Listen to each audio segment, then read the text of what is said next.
10ാം ക്ലാസ്സിലെ ഒന്നാമത്തെ പാഠമാണ് ബീർ ബഹുട്ടി. ഇത് സൗഹൃദത്തെക്കുറിച്ചുള്ള ഒരു പാഠമാണ്. പക്ഷേ അതിലെ ഒരു ചെറിയ ജീവിയെക്കുറിച്ച് പ്രതിപാദിക്കുന്നുണ്ട്. അതിനെ ബീർ ബഹുട്ടി എന്നാണ് പറയുന്നത്. ബീർ ബഹുട്ടി എന്താണെന്ന് നമുക്കൊന്ന് കാണാം. ഇതാണ് ബീർ ബഹുട്ടി. ഇവിടെ റാണി കീട എന്നൊക്കെയാണ് ചിലർ പറയാറുള്ളത്. ഏതായാലും വളരെ മനോഹരമായ ആ ചെറിയ ജീവികൾ, 8 കാലുകൾ പോലെ 6 കാലുകളുണ്ട്, 2 കൊമ്പുണ്ട്, അങ്ങനെയുള്ള ഒരു ജീവിയാണത് ബീർ ബഹുട്ടി. ഇതുമായിട്ട് ബന്ധപ്പെട്ട് ഒരുപാട് മിത്തുകളുണ്ട്. ചിലർ പറയുന്നത് ഈ ബീർ ബഹുട്ടിയെ ഉപയോഗിച്ചിട്ട് ഒരു കമ്പനിയുടെ പേര് ഇതിൽ പറയാത്തതുകൊണ്ടാണ് ഞാൻ പറയുന്നില്ല. കമ്പനിയുടെ പേര് യൂട്യൂബിലൊക്കെ പറയുന്നുണ്ട്. അവർ പലതരത്തിലുള്ള മുഖത്തുള്ള പാടുകൾ മാറ്റുന്നതിൻ്റെ ഉള്ള ക്രീമുകളൊക്കെ ഉണ്ടാക്കുന്നുണ്ട് എന്ന് പറയുന്നുണ്ട്. ഏതായാലും നമ്മുടെ പാഠത്തിൽ ബീർ ബഹുട്ടിയെ കണ്ടു കഴിഞ്ഞാൽ എന്തൊക്കെയോ ഗുണമുണ്ട് എന്ന് പ്രതീക്ഷിക്കുന്ന 2 കുട്ടികൾ, ചെറിയ കുട്ടികളാണ്, കുഞ്ഞു കുട്ടികളാണ്, 5ാം ക്ലാസ്സിലൊക്കെ പഠിക്കുന്ന 2 കുട്ടികൾ. അത് വല്ലാത്ത സൗഹൃദമാണ് അവർ തമ്മിലുള്ളത്, വല്ലാത്തൊരു സൗഹൃദം. നമുക്കൊക്കെ ചെറുപ്പത്തിൽ ഉണ്ടായിട്ടുണ്ടാവും അങ്ങനത്തെ സൗഹൃദങ്ങൾ.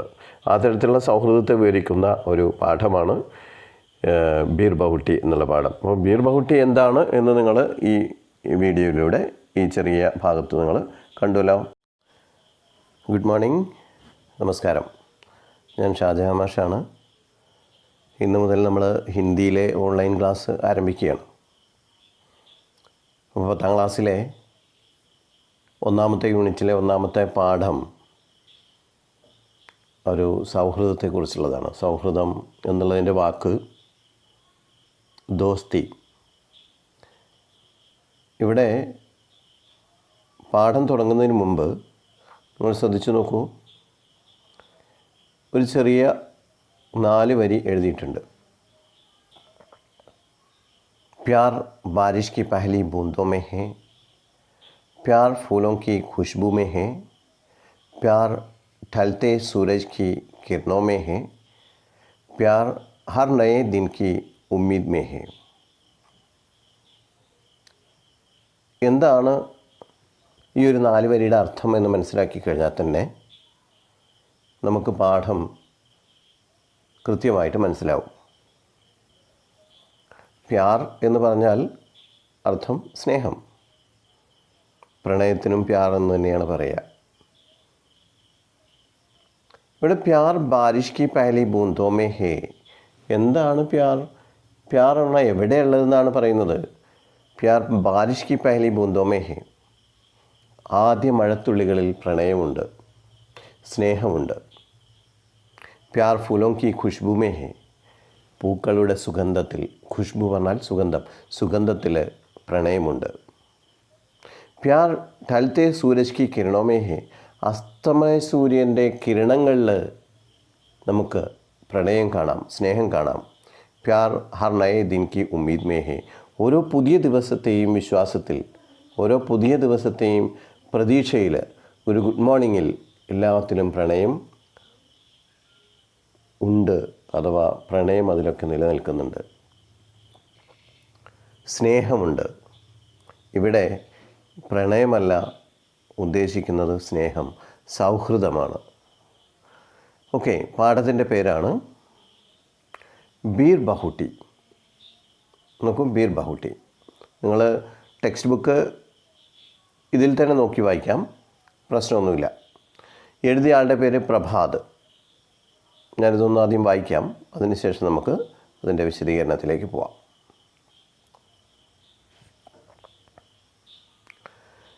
बादल बहुत बरस लिए थे, फिर भी बहुत सारा पानी उनमें बचा हुआ था.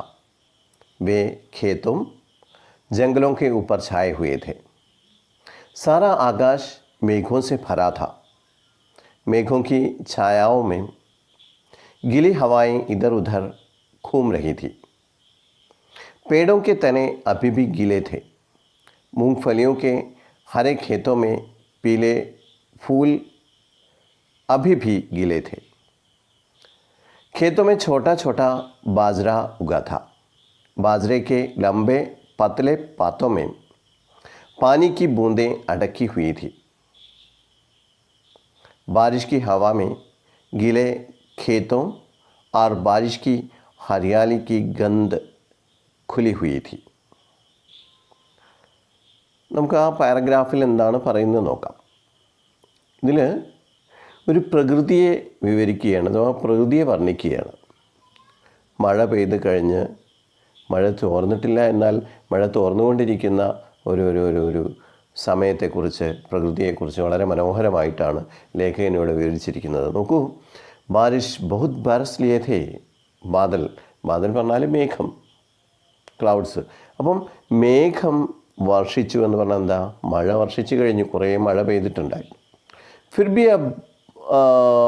फिर भी बहुत सारी पानी उनमें बचा हुआ था. മഴ കണ്ട് പൂർണ്ണമായിട്ടും ചോർന്നിട്ടില്ല. മഴ പൂർണ്ണമായും തോർന്നിട്ടില്ല പറഞ്ഞ അർത്ഥം കുറച്ചും കൂടിയൊക്കെ മഴ പെയ്യാൻ ബാക്കിയുണ്ട്. അങ്ങനത്തെ ഒരു അവസ്ഥ ആലോചിച്ച് നോക്കൂ. കഴിഞ്ഞ ദിവസമൊക്കെ അങ്ങനെ ഒരു അവസ്ഥ ഉണ്ടായിരുന്നില്ല. മഴ പെയ്തു, പക്ഷേ എന്നാൽ മഴ കഴിഞ്ഞിട്ടില്ല എന്നൊരു തോന്നൽ വരുന്ന ഒരു സമയം. വേ ഖേത്തോം ജംഗലോം കെ ഊപ്പർ ഛായ ഹുയേ ഥേ.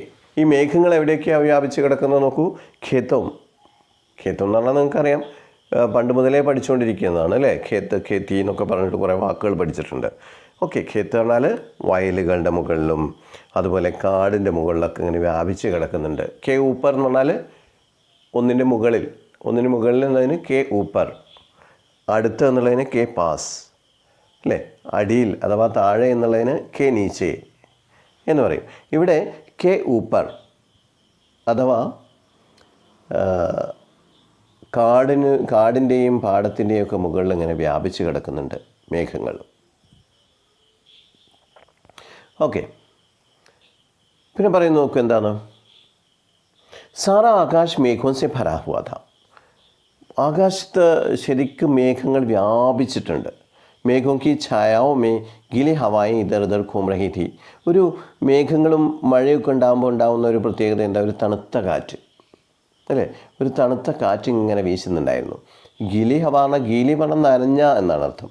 നനഞ്ഞ കാറ്റ് എന്ന് പറഞ്ഞാൽ അതൊരു പ്രയോഗം ശരിയല്ലല്ലോ. അപ്പോൾ തണുത്ത ഒരു കാറ്റ് ഇങ്ങനെ വീശുന്നുണ്ടായിരുന്നു. ഇധർ ഉധർ ഘൂം രഹി ഥി. ഘൂം എന്ന് പറഞ്ഞാൽ ചുറ്റിക്കറങ്ങുക, അവിടെയും ഇവിടെയൊക്കെ ചുറ്റിക്കറങ്ങുക. അപ്പോൾ കാറ്റാണ്, അപ്പോൾ അങ്ങോട്ടും ഇങ്ങോട്ടുമൊക്കെ ചുറ്റിക്കറങ്ങുന്നുണ്ട് പറഞ്ഞ അർത്ഥം ചെറിയൊരു തണുത്ത ഇളം കാറ്റ് ഇങ്ങനെ വീശുന്നുണ്ട്. പേടോക്കെ തന്നെ അബിപി ഗിലേ ഥേ. വൃക്ഷങ്ങളുടെയൊക്കെ അടിഭാഗമൊക്കെ ഇങ്ങനെ നനഞ്ഞു കിടക്കുകയാണ്, ഉണങ്ങിയിട്ടില്ല അവിടെയൊന്നും. മൂങ് ഫലിയോക്കെ ഹരേ ഖേത്തോ മേ പീലെ ഫൂൽ അബിപി ഗിലേ ഥേ. പിന്നെ നിലക്കടല വയലുകളിലെ ആ പച്ച പിടിച്ച് കിടക്കുന്ന ആ പാടത്ത് പീലെ ഫൂൽ, പീല പറഞ്ഞാൽ കളറാണ്, പീല പറഞ്ഞാൽ മഞ്ഞ, ചുവപ്പിന് പറയുന്നത് ലാൽ, പച്ചയ്ക്ക് ഹര, പിന്നെ അങ്ങനെ ഒരുപാട് കളറുകളുണ്ട്. ആ കളറുകൾക്കൊക്കെ വേറെ വേറെ പേരുണ്ട്. നമുക്ക് അതിൻ്റെ ബാക്ക് സൈഡിലുള്ള വർക്ക് പഠിക്കുമ്പോൾ അത് പഠിക്കാം. ഓക്കെ, ഇവിടെ പീല പറഞ്ഞാൽ മഞ്ഞ. പീലെ ഫുൽ അബിബി ഗിലേ ഥേ. ഇപ്പോഴും അത് നനഞ്ഞിട്ടുണ്ടായിരുന്നു പൂക്കൾ, അഥവാ പൂക്കൾ ഉണങ്ങിയിട്ടില്ല, മരത്തിൻ്റെ ചുവടൊന്നും ഉണങ്ങിയിട്ടില്ല. മഴ ഇനിയും പെയ്തുകൊണ്ടിരിക്കുകയാണ്, ഇനിയും പെയ്യാനുണ്ട് ബാക്കി. അങ്ങനെ ഒരു അവസ്ഥയാണ്. ഖേത്തുമേ ഛോട്ടാ ഛോട്ടാ ബാജ്ര ഉഗാ ഥാ. ഈ വയലിൽ ചെറിയ ചെറിയ ചോളമൊക്കെ അങ്ങനെ മുളച്ച് പൊന്തി നിന്നിട്ടുണ്ട്. ചോളം മുളച്ച് പൊന്തി വരുമ്പോൾ എന്തായിരിക്കും അതിൻ്റെ ഇലയുടെ പിന്നെ പ്രത്യേകത? നീണ്ട ഇലയാണ് അല്ലേ. ബാജ്രയ്ക്ക് ലംബെ പത്തലെ പാത്തോമേ പാനിക്ക് ബൂന്തേ അട്ക്കി ഹുയി ഥി. ഈ ചോളത്തിൻ്റെ നീണ്ട മെലിഞ്ഞ ആ ഇലയുടെ അറ്റത്ത് വെള്ളത്തിൻ്റെ തുള്ളി ഇങ്ങനെ വന്നിട്ട് നിലത്തേക്ക് വീഴാൻ വെമ്പി നിൽക്കുന്നുണ്ട്. ചില ഫോട്ടോഗ്രാഫിയൊക്കെ കണ്ടിട്ടില്ലേ നിങ്ങൾ? വളരെ മനോഹരമായിട്ട് വെള്ളം വീഴുന്ന ചിത്രം കണ്ടിട്ടില്ലേ? വെള്ളത്തിൻ്റെ ഒരു തുള്ളി ഇങ്ങനെ നിലത്തേക്ക് ഇറ്റി വീഴാൻ വേണ്ടി നിൽക്കുന്നത്, അതുപോലെ നിൽക്കുന്നുണ്ട്. അഥവാ പ്രകൃതിയെ വർണ്ണിക്കുകയാണ്. ഓക്കെ, ബാരിഷ് की हवा में गीले खेतों और बारिश की हरियाली की गंध खुली हुई थी. മഴക്കാലത്തുള്ള നനഞ്ഞ കാറ്റ് പറഞ്ഞാൽ തണുത്ത കാറ്റിലും അതുപോലെ തന്നെ നനഞ്ഞ വയലിലൊക്കെ ഒരു പ്രത്യേക സുഗന്ധം. എന്താ പറയുക? ബാരിഷ് കി ഹരിയാലിക്ക് ഗന്ധ് ഖുലി ഹുയി ഥി. മഴ പെയ്യുമ്പോൾ ഉണ്ടാകുന്ന ആ ഗന്ധം ഒരു സുഗന്ധം ഉണ്ടല്ലോ, അതിങ്ങനെ വ്യാപിച്ചിരുന്നു, അതിലൊക്കെ അലിഞ്ഞു ചേർന്നിരുന്നു. उन्हें वीर बहुटियों से मिलना होता था, सो वे स्कूल के लिए घर से कुछ समय पहले निकल आते थे. कस्बे से सटे इन खेतों में वीर बहुटियाँ खोजा करते थे. सुर्ख मुलायम गदबदी वीर बहुटियाँ, धरती पर चलती फिरती खून की प्यारी प्यारी बूंदें.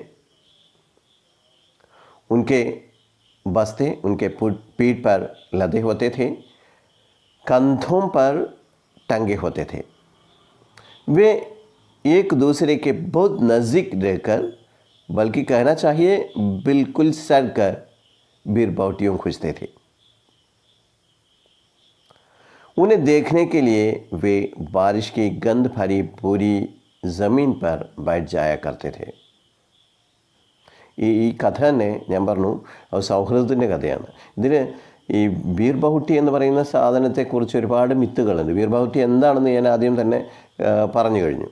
ഓക്കെ, ആ വീർ ബഹുട്ടി ഇപ്പം നമ്മൾ ചെറുപ്പത്തിലൊക്കെ ഒരു പ്രത്യേകത ഉണ്ടായിരുന്നു. ഞങ്ങളൊക്കെ പഠിക്കാൻ പോകുന്ന സമയത്ത് ഒരു വിശ്വാസമാണ് കേട്ടോ. ആദ്യം നമ്മൾ സ്കൂളിലേക്ക് പോകുന്ന വഴിക്ക് കറുത്ത കാറിനെ കണ്ട അന്ന് അടി കിട്ടും എന്നൊരു വിശ്വാസമാണ്. കറുത്ത കാറിനെ കണ്ടിട്ട് കുറച്ച് കഴിഞ്ഞാൽ വെളുത്ത കാറിനെ കണ്ടാലോ ആ അടി അങ്ങോട്ട് പോവുകയും ചെയ്യും. അങ്ങനത്തെ കുറേ വിശ്വാസങ്ങൾ നമ്മുടെ ഉള്ളിലൊക്കെ ഉണ്ടല്ലോ. അതുപോലെ ഈ മയിൽപ്പീലിയെ പുസ്തകത്തിൻ്റെ ഉള്ളിൽ വെച്ചിട്ട് നൂലൊക്കെ വെച്ചിട്ട് ആകാശം കാണാതെ വെച്ച് കഴിഞ്ഞാൽ മയിൽപ്പീലി പെറും, മയിൽപ്പീലി പ്രസവിക്കും, അങ്ങനെ വേറെ കുട്ടിയുണ്ടാവും, മയിൽപ്പീലിക്ക് കുട്ടിയുണ്ടാവും എന്നുള്ള വിശ്വാസമൊക്കെ ഉണ്ടായിരുന്നു. അങ്ങനെ ഒരുപാട് തരത്തിലുള്ള വിശ്വാസം. ഇപ്പോഴുള്ള തലമുറയ്ക്ക് വേറെ പല വിശ്വാസങ്ങളാണ് അല്ലേ. ഓക്കെ, ഏതായാലും അങ്ങനെ കുറേ മിത്തുകളൊക്കെയുള്ള ഒരു കഥയാണ് വീർ ബഹുട്ടിയുടെ. എന്തായാലും ഇവിടെ അവർക്ക് സ്കൂളിലെത്തുന്നതിന് മുമ്പ് ഉനേം വീർ ബഹുട്ടി സെ മിൽനാ ഹോത്താ था, സോ വേ സ്കൂൾ കെ ലിയേ ഘർ സെ കുച്ച് സമയ പഹലെ നിക്കൽ ആത്തെ थे. അവർക്ക് പോകുന്ന വഴിക്ക് വീർ ബഹുട്ടിയെ കാണണം, വീർ ബഹുട്ടി എന്ന് പറയുന്ന ആ ജീവിയെ കാണണം. അതുകൊണ്ട് അവരെന്ത് ചെയ്യുമായിരുന്നു, സ്കൂളിലേക്ക് കുറച്ച് നേരത്തെ ഇറങ്ങും. कस्बे से सटे इन खेतों में वीर बहुटियाँ खोजा करते थे. ആ പ്രദേശത്തുള്ള അതിൻ്റെ അടുത്തുള്ള ഒരു ഖേത്ത് പറഞ്ഞാൽ വയൽ, ആ വയലിലൊക്കെയാണ് വീർ ബഹുട്ടിയെ തിരയാറുള്ളത്. അവർ ഖോജ കർത്തിട്ട് പറഞ്ഞാൽ തിരയാറുണ്ടായിരുന്നു. സുർഖ മുലായം ഗദ്ബദി വീർ ബഹുട്ടിയം, വളരെ മയമുള്ള വളരെ മിനുസമുള്ള ഇങ്ങനെ പതുപതുത്ത വീർ ബഹുട്ടികൾ. അതിന് ശരീരത്തിൽ തൊട്ട അങ്ങനെ ഈ വെൽവെറ്റിലൊക്കെ തൊട്ട പോലെയാണ്. ധർത്തി പർ ചലത്തി ഫിർത്തി ഖൂൻ കി പ്യാരി പ്യാരി ബൂന്തേ, ഭൂമിയിലൂടെ ഇങ്ങനെ നടന്നു നീങ്ങുന്ന ഖൂൻ കി ബൂന്തേം, രക്തത്തുള്ളികൾ, പ്രിയപ്പെട്ട വളരെ ഇഷ്ടം തോന്നുന്ന രക്തത്തുള്ളികളാണോ എന്ന് തോന്നിപ്പോവും. അത്രയും മനോഹരമാണ് അതിനെ കാണാൻ. ഉൻകെ ബസ്തേ ഉൻകെ പീഠ് പർ ലദേ ഹോത്തെ थे, കന്ധോം പർ ഠക്കെ ഹോത്തെ थे. ബസ്ത പറഞ്ഞാൽ സ്കൂൾ ബാഗ്. അവരുടെ സ്കൂൾ ബാഗ് ഒരാളുടെ പുറത്തുണ്ടായിരുന്നു, മറ്റേ ആളുടെ ചുമലിലുണ്ടായിരുന്നു. കന്ധ പറഞ്ഞാൽ അർത്ഥം ചുമൽ. ഒരാളുടെ ചുമലിൽ ഷോൾഡറിൽ തൂക്കിയിരുന്നു, മറ്റേ ആളുടെ പുറത്തും ബാഗായിട്ട് ഇട്ടിരുന്നു.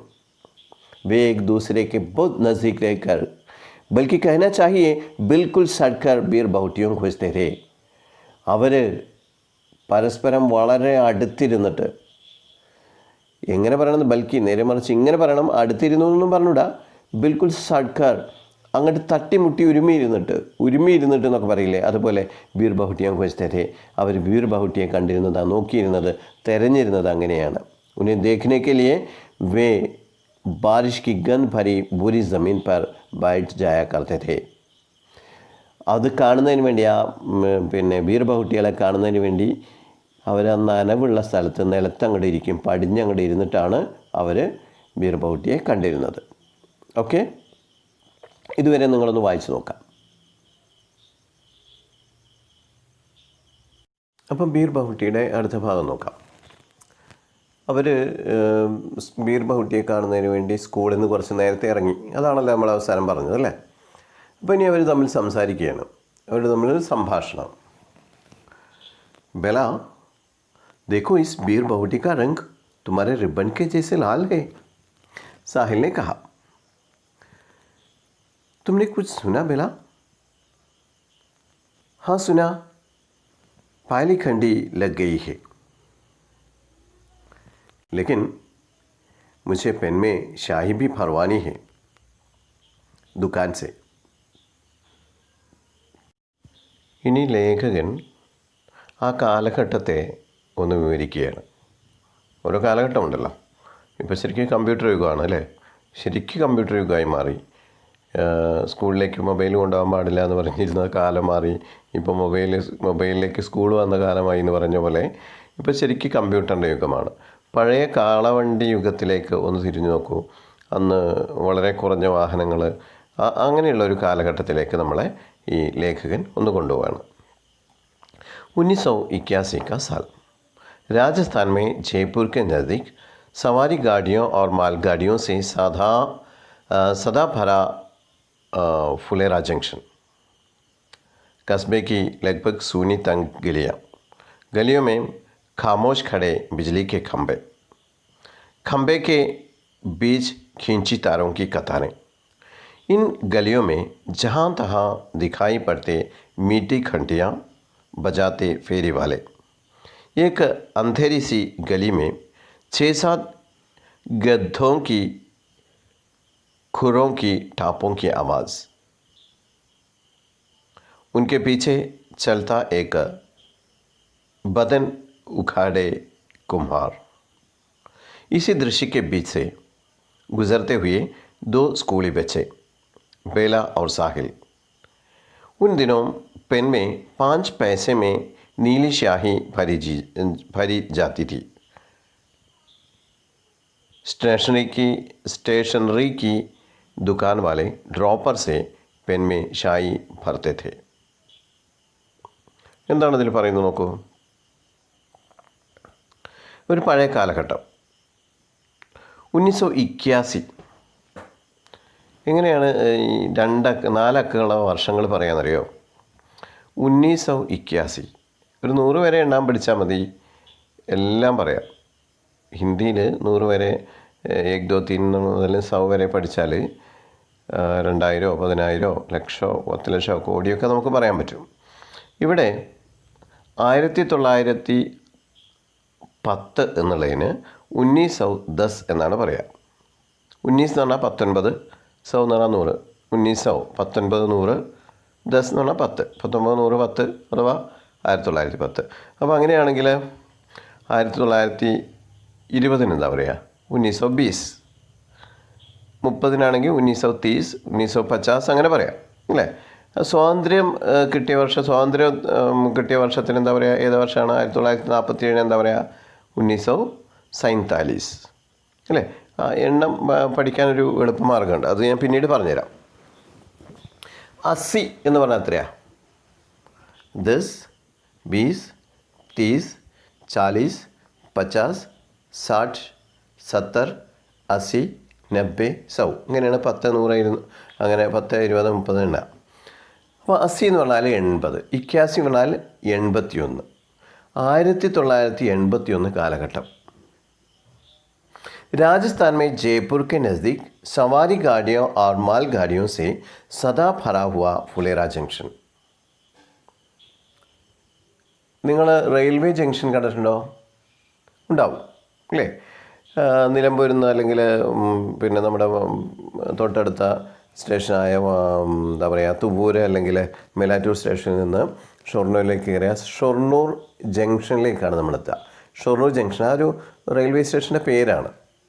അതുപോലെ എപ്പോഴും മാൽഗാടി പറഞ്ഞാൽ എന്താ പറയുക? ഗുഡ്സ് ട്രെയിനുകൾ, അതുപോലെ സവാരി ഗാഡി പാസഞ്ചർ ട്രെയിനുകൾ, യാത്രക്കാർ യാത്ര ചെയ്യുന്നതും പിന്നെ അതുപോലെ ചരക്ക് കൊണ്ടുവരുന്നതുമായ ഒരുപാട് ട്രെയിനുകൾ എപ്പോഴും നിറഞ്ഞിട്ടുള്ള ഒരു ജംഗ്ഷനാണ് ഫുലേറ ജംഗ്ഷൻ. രാജസ്ഥാനിലാണത്. കസ്ബയ്ക്ക് ലഗ്ഭഗ് സൂനി തങ് ഗലിയാം, ആ പ്രദേശത്ത് ഏകദേശമൊക്കെ ഒഴിഞ്ഞു കിടക്കുന്ന പിന്നെ തെരുവുകളാണ്. ഗലിയോമേ ഖാമോഷ് ഖടേ ഹുയേ ബിജ്ലി കെ ഖംബെ, അവിടെ അങ്ങനെ നിശബ്ദമായി നിൽക്കുന്ന ഇലക്ട്രിക് പോസ്റ്റുകൾ. നിശബ്ദമായി നിൽക്കുന്ന ഇലക്ട്രിക് പോസ്റ്റുകൾ പറഞ്ഞാൽ അല്ലാത്ത സ്ഥലത്തൊക്കെ ഇലക്ട്രിക് പോസ്റ്റുകൾ ബഹളം വെക്കുന്നു എന്നല്ല അർത്ഥം, ഒഴിഞ്ഞു കിടക്കുന്ന സ്ഥലമാണ്. പിന്നെ ഖംബയ്ക്ക് ബീച്ച് ഖീഞ്ചി താരോം കി കത്താരെ, ഇലക്ട്രിക് പോസ്റ്റിൽ വലിച്ചു കെട്ടിയിട്ടുള്ള കമ്പികൾ, അത് പറഞ്ഞാൽ അന്ന് 1981 ഇതൊക്കെ അപൂർവമായ ദൃശ്യങ്ങളാണ്. എപ്പോഴെങ്കിലുമൊക്കെ ഏതെങ്കിലും ഗ്രാമത്തിലൊക്കെയാണ് കറണ്ട് ഉണ്ടായിരുന്നത്. അതുകൊണ്ട് തന്നെ ഇത് വിവരിക്കുമ്പോൾ പിന്നെ അന്നത്തെ വായനക്കാർക്ക് ഇത് വലിയ അത്ഭുതമായി തോന്നിയിരുന്നു. ഇന്ന് കറണ്ടില്ലാത്ത പ്രദേശങ്ങളൊന്നുമില്ലല്ലോ, അതുകൊണ്ട് വലിയ സംഭവമൊന്നുമില്ല. ഇലക്ട്രിക് പോസ്റ്റുകൾ കാണാം, അതിൽ വലിച്ചു കെട്ടിയ കമ്പികളും കാണാം. പിന്നെയോ, ഇൻ ഗലിയോ മേ ജഹാ തഹാ ദിഖായി പടത്തെ മീठी ഖണ്ടി ബജാനെ വാലെ ഖണ്ടിയെ ബജാത്തെ ഫേരി വാലെ. ഇനി പുറത്തുള്ള ആളുകൾ, നമ്മളവിടെയൊക്കെ മിഠായി വിൽക്കുന്ന ആളുകളെ കണ്ടിട്ടുണ്ടല്ലോ, പഞ്ഞി മിഠായിയൊക്കെ മണി അടിച്ചുകൊണ്ടാണ് അവർ വരിക. അതുപോലെ ഭാണ്ഡത്തിൽ അല്ലെങ്കിൽ തലച്ചുമടായിട്ട് കച്ചവടം നടത്തുന്ന ഒരുപാട് ആളുകൾ, അഥവാ ആ പ്രദേശത്തെ ഒന്നിങ്ങനെ വിവരിക്കുകയാണ്. ഈ കന്ധരിസി ഗലിമേ ഛേസാദ് ഗദ്ദോം കി ഖുർറോം കി ടാപ്പോം കി ആവാസ്. കുറച്ചൊരു ഇരുട്ടുള്ള ഒരു തെരുവിലൂടെ, ഒരു ചെറിയ വഴിയിലൂടെ 5-6 കഴുതക്കുളമ്പടി ഇങ്ങനെ കേൾക്കുന്നുണ്ട്. ഇങ്ങനെ കഴുതക്കുളമ്പടി കേൾക്കുന്നു. ഉനക്കെ പീछे ചലത്താ ഹുവ ബദൻ ഉഖാടെ കുംഭാർ. അവരുടെ പുറകെ, ആ കഴുതയുടെ പുറകെ കുറച്ച് ക്ഷീണിതനായ ഒരു കുംഭാർ. കുംഭാർ എന്ന് പറഞ്ഞാൽ കുംഭാരൻ, കൊശവൻ എന്നൊക്കെ പറയില്ലേ, ഈ ചട്ടിയും കലമൊക്കെ ഉണ്ടാക്കുന്ന വിഭാഗത്തിൽപ്പെട്ട ആൾക്കാരെ കുംഭാർ എന്നാണ് പറയുക. അങ്ങനെ ഒരു കുംഭാരൻ, ഒരു കൊശവൻ, ഒരാൾ പുറകെ വരുന്നു. ഇസി ദൃശ്യക്ക് ബീച്ച് ഗുജർത്തെ ഹുയെ ദോ സ്കൂളി ബച്ചെ. അങ്ങനെയുള്ള ഒരു ദൃശ്യമാണ്, അങ്ങനെ ഒരു രംഗമാണ് നമ്മൾ കാണുന്നത്. അതിൻ്റെ ഇടയിലൂടെ നടന്നു വരുന്ന 2 സ്കൂൾ കുട്ടികൾ. ആ കുട്ടികളുടെ പേര് ബേല ഓർ സാഹിൽ. അവരുടെ പേരാണ്, ഒരാളുടെ പേര് ബേല, മറ്റേ ആളുടെ പേര് സാഹിൽ. ബേല എന്നുള്ള പെൺകുട്ടിയാണ്, സാഹിൽ ആൺകുട്ടി. ഉൻ ദിനോം പെൻമേ 5 പൈസേ മേ നീലി ഷാഹി ഭർ ദിയ ജാതി थी. ആ കാലത്ത് 5 പൈസ കൊടുത്താൽ ഒരു പേനയിൽ നിറയെ നീല മഷി കിട്ടുമായിരുന്നു. സ്റ്റേഷനറി के दुकान वाले ड्रॉपर से पेन में शाही भर देते. സ്റ്റേഷനറി കടയിൽ പോയിട്ട് 10 പൈസയ്ക്ക് അല്ലെങ്കിൽ 5 പൈസയ്ക്ക് മഷി വേണമെന്ന് പറഞ്ഞാൽ അവരിങ്ങനെ മഷി നിറച്ച് തരും. നോക്കൂ, ഇങ്ങനെയാണ് മഷി നിറയ്ക്കാറുള്ളത്. കാലത്ത് പേനയിൽ മഷി നിറച്ചിരുന്നത് എങ്ങനെയാണ്? ഒരു ഡ്രോപ്പറിൽ മഷി എടുക്കും, എന്നിട്ടത് പേനയിൽ നിറച്ച് കൊടുക്കും. അതിന് 5 പൈസ അല്ലെങ്കിൽ 2 പൈസ അങ്ങനെയൊക്കെയായിരുന്നു അന്ന് ചാർജ് ചെയ്തിരുന്നത്. ഇന്നത്തെ യൂസ് ആൻഡ് ത്രോ സമ്പ്രദായം അന്നുണ്ടായിരുന്നില്ല. ഓക്കെ, ഇന്നങ്ങനെയാണ്. ഇന്നെല്ലാത്തിനും നമ്മൾ ഉപയോഗിക്കുന്നു, വലിച്ചെറിയുന്നു.